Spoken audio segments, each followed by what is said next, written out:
இந்த தோற்றத்தில் இருக்க சிவனை வழிபட்டா குடும்பத்தில் இருக்க சண்டை சச்சரவுகள் நீங்கி குடும்ப ஒற்றுமை அதிகரிக்குங்கிற ரகசியம் உங்களுக்கு தெரியுமா?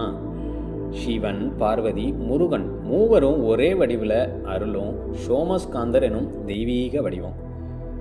இந்த வடிவத்திற்கு காரணம் குடும்ப ஒற்றுமை, தெய்வீக சமநிலை.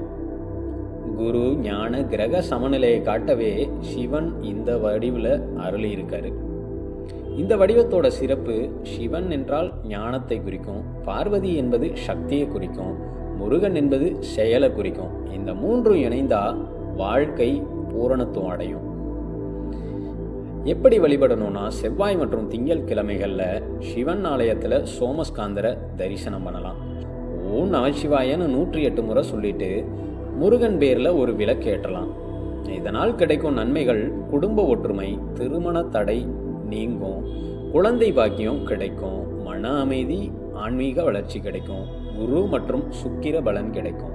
சோமஸ்காந்தர் தரிசனம் என்பது சிவனை மட்டும் வழிபடுறதில்லை, மூவரையும் சேர்த்து வழிபடுறதுனால பெரும் அருள், பெரும் புண்ணியம் கிடைக்கும்.